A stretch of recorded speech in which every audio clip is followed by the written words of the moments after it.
Hola chicos, esta es la clase de lengua y literatura correspondiente a quinto año del Colegio José Manuel Estrada. En esta clase lo que vamos a ver es la saga fantástica y algunas de sus características, y si nos alcanza el tiempo vamos a hacer algunos comentarios sobre la novela que estamos leyendo, La Duna helada de Clara Levin.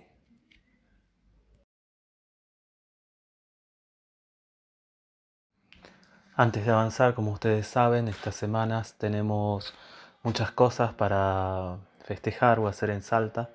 Particularmente nos estamos refiriendo al caso del milagro, el Día del Maestro, el Día del Profesor y el Día del Estudiante.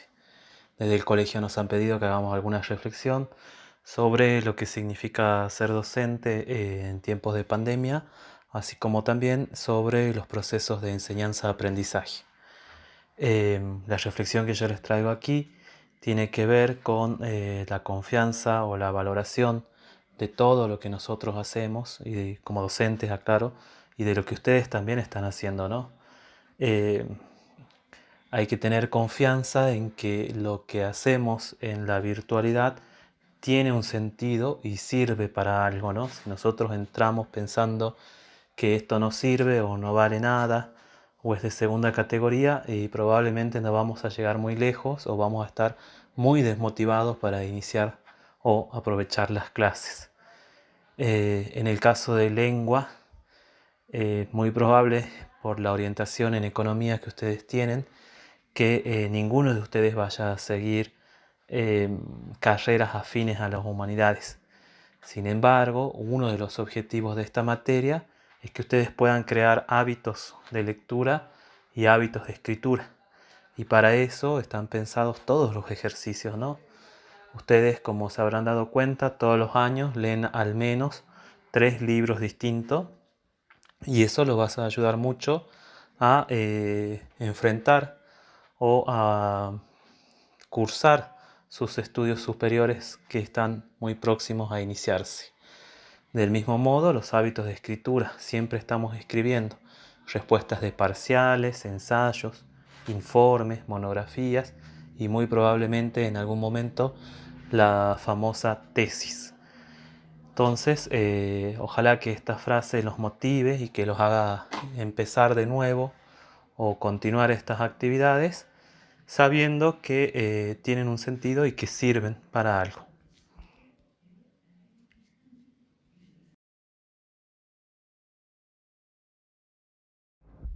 Continuando con esta clase, lo que vamos a ver primeramente es tratar de recuperar algunos conocimientos previos y activar las inferencias.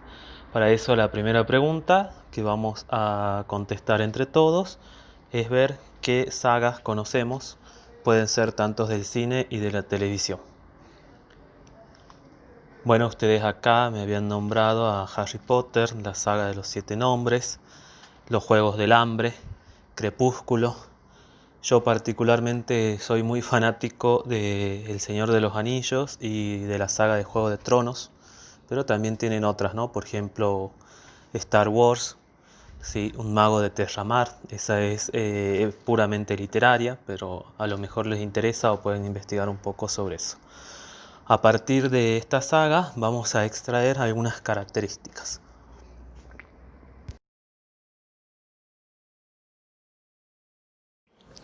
A partir de lo que ustedes dijeron, entonces, veamos qué características podemos extraer de las sagas que hemos visto o leído. Básicamente son 3 las más fáciles de inferir. La primera tiene que ver con la extensión, ¿no? La mayoría de las sagas está dividida en 3 libros, pero existen otras que son mucho más largas.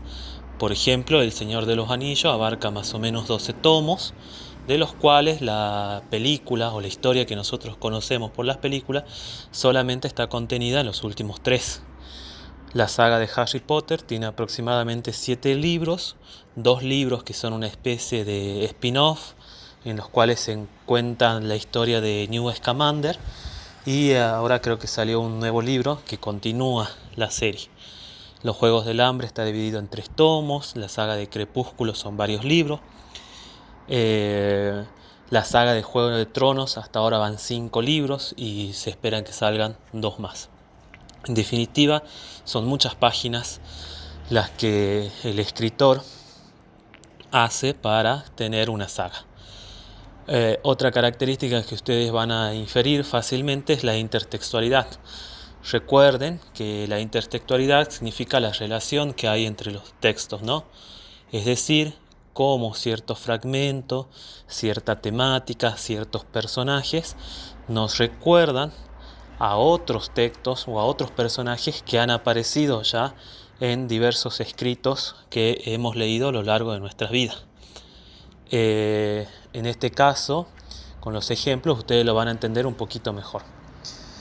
En el caso de los Juegos del Hambre, esta idea de que una pareja de jóvenes compita en una arena de combate, digamos, hasta la muerte, nos remite un poco a la idea del Coliseo romano, o si ustedes quieren también a a la historia de los antiguos griegos y en el laberinto de Dédalos, ¿sí? Si quieren buscarlo, a lo mejor les aclara algunas cosas. ¿Qué es lo interesante acá? Que la saga reescribe, retoma o relabora ciertos mitos o relatos pertenecientes a los pueblos, ¿sí? Estos mitos pueden ser, o estos relatos, perdón, pueden ser puramente ficticios o también puede remitir a ciertas partes históricas, ¿no? En el caso de Juego de Tronos, de alguna manera se puede pensar que la historia contenida ahí es una reescritura de las intrigas políticas de Europa, particularmente de la Europa medieval. Observen también que todos los personajes se fusionan con el contenido de la saga y son funcionales, digamos, a la historia principal. ¿Qué quiero decir con esto? Por ejemplo, si en Harry Potter aparece un grifo, este va a cumplir la función de ser un medio de transporte y no va a desarrollar tanto la mística o la mitología de este animal fantástico. Otra característica que ustedes pueden inferir más o menos fácil de las sagas que han visto es la presencia del mundo fantástico o del mundo mágico, ¿no es cierto? Todas las sagas se desarrollan siempre en un mundo que es fantástico y con un fuerte componente de la magia, ¿sí? Ustedes piensen en Harry Potter, El Señor de los Anillos, un mago de Terramar, la saga de los Confines, esas son otras sagas exclusivamente literarias, pero ahí está siempre la presencia de la magia. De todas formas, observen que tiene tanta versatilidad que en muchos casos nos remiten también a escenarios de ciencia ficción, ¿no? Donde esta tecnología muy avanzada de alguna manera reemplaza, si se quiere, a la presencia de la magia. Por ejemplo, en el caso de los Juegos del Hambre, ¿sí? Ahí vemos una tecnología que es muy avanzada, que de alguna manera estaría, reemplazando a la presencia de la magia.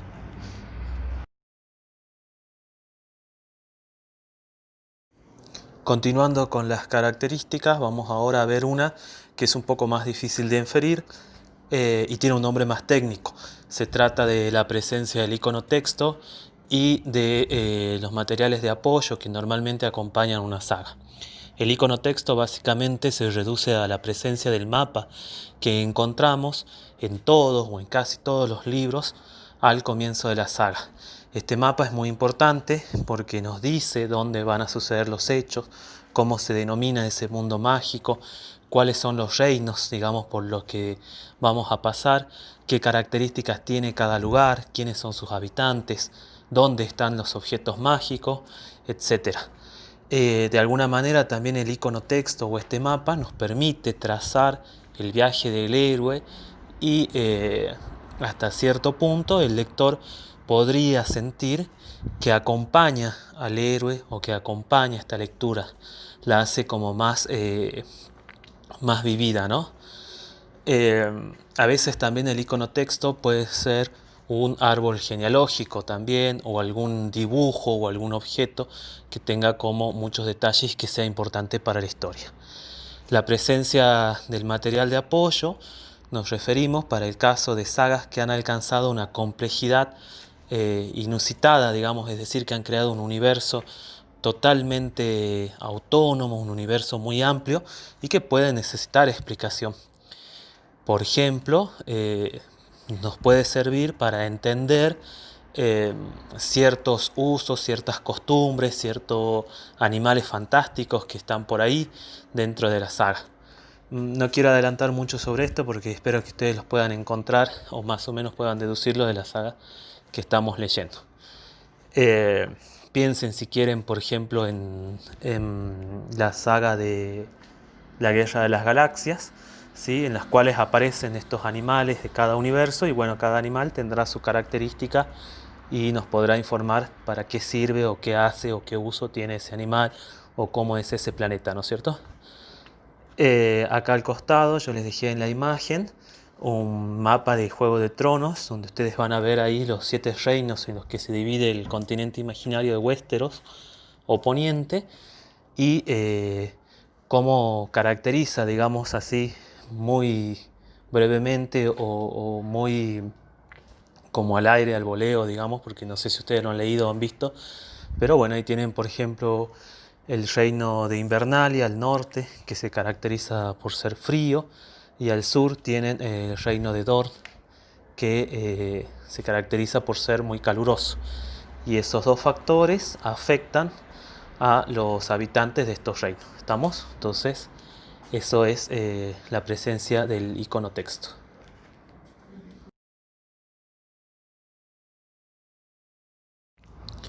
Otra característica de las sagas es que tienen o presentan un mundo ético y tienen muchos componentes estéticos, en el sentido que hay un verdadero trabajo con la palabra. Respecto del primer punto, este mundo ético, como ustedes habrán dado cuenta, en todas las sagas o en casi todas siempre prevalecen las fuerzas del bien. Es decir, al final siempre triunfa la bondad y la justicia a pesar de todas las dificultades o a pesar de que al principio este mal parece insuperable, ¿no es cierto? La mayoría de las sagas reivindica esos valores que tienen que ver con el honor, con la solidaridad, con la bondad, etc. Además de esto, las sagas también tienen un componente estético. Acá me gustaría que recuerden un poco estas primeras características de la literatura que vimos al comienzo de año, ¿no es cierto? Por ahí, para entender esto, tendrían que haber leído o haber visto muchas sagas, pero si no, piensen que todas tocan y lo hacen muy bien, por otra parte, temas universales que tienen que ver con el amor, o con la soledad o con la muerte, ¿no es cierto? Además también asistimos a el arco argumental del personaje. En muchos casos el personaje se va transformando, va pasando, por ejemplo, de ser un personaje malvado a uno bueno, o al revés, podemos ver que un personaje totalmente bueno también tiene un lado oscuro o te enfrenta a diversas tentaciones, por decirlo de algún modo, y eso también nos hace ver la parte estética de este tipo de libros.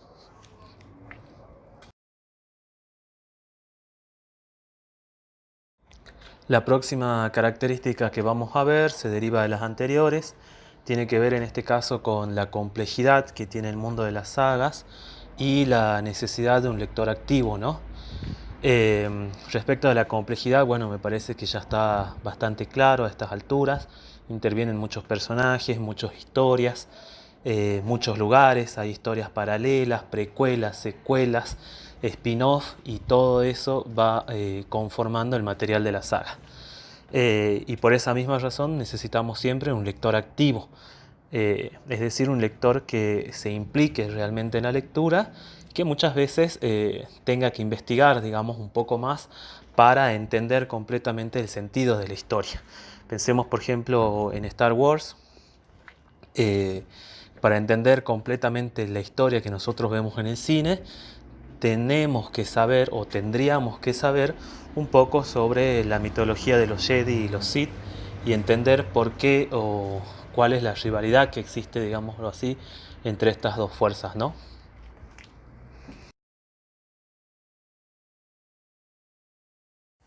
De este modo estamos llegando a la penúltima diapositiva, en la cual estamos viendo una posible definición de saga y la diferenciamos de la serie. Decimos que la saga propone un mundo utópico y crea un universo complejo y totalmente autosuficiente, y que este universo tiende a la expansión. Bueno, es un mundo utópico porque, como ya dijimos, normalmente piensa o tiene como objetivo final el triunfo del bien.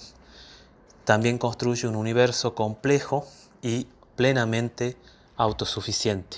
Acá me gustaría que recuerden las características de autorreferencialidad y ficcionalidad que vimos al principio del año.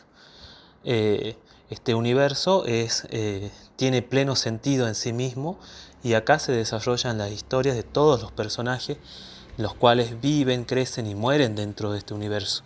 Incluso en algunos casos, muchas sagas nos dan ideas o pistas acerca de cómo comenzó este universo, es decir, se remiten muy lejos en el tiempo a los inicios de este reino o a los posibles inicios conocidos, creando una cosmogonía, una mitología donde aparecen dioses y demás seres fantásticos, y bueno, nos explican plenamente los orígenes. ¿Estamos? También decimos que tiende a la expansión porque, al hablar de un lector activo, muchas veces este lector quiere implicarse en la historia y la continúa. O en otras ocasiones lo que sucede es que el mercado quiere seguir produciendo eh, artículos, digamos, que tengan que ver con esta saga. Entonces salen videojuegos, juegos de mesa, juegos de rol, ilustraciones. Bueno, muchas veces los fans también hacen distintas teorías sobre una saga o sobre un capítulo determinado, etc. En cambio, la serie, ¿sí?, es un encadenamiento, digamos, de capítulos más o menos conexos entre sí alrededor de la figura principal de un protagonista. Lo que sucede normalmente es que cuando ese protagonista cumple su objetivo o muere, la serie termina. En cambio, la saga tiene la intención de continuar la historia, ¿no? Ustedes, por ejemplo, verán en el caso de Star Wars, fue una saga que comenzó en los 70 y terminó más o menos ahora en el 2018, 2019, más o menos por esa época. Y Disney piensa seguir creando películas que tengan que ver con ese universo. En cambio, con las series normalmente no sucede eso.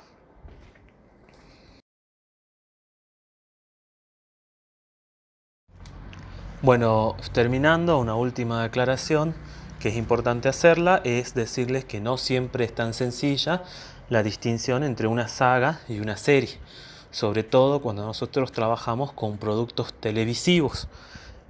Aquí yo he tomado estos ejemplos porque me imagino que son los que más o menos todos manejamos, ¿no es cierto? Además, también recuerden que la saga es un fenómeno de mercado, y muchas veces sucede que algún producto que no tuvo originalmente esa intención es transformado por el mercado, o se lo piensa con la lógica de una saga, ¿sí? En este caso, piensen como ejemplos en los videojuegos. Por ejemplo, Warcraft. Warcraft originalmente es un juego de video, pero en algún punto se vio la posibilidad de transformarlo en una película o en una saga.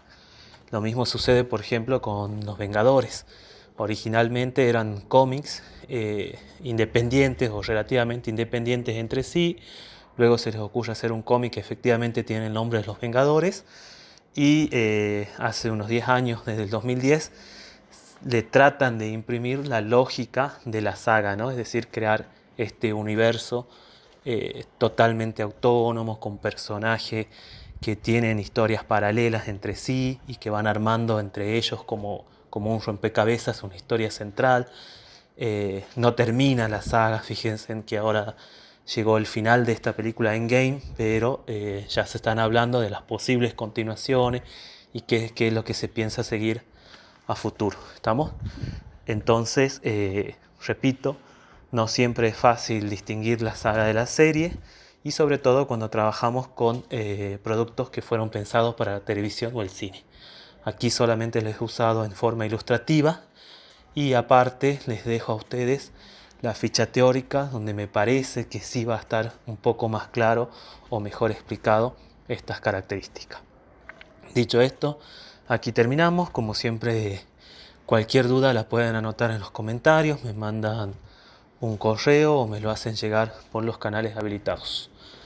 Espero que estén muy bien y saludos a todos.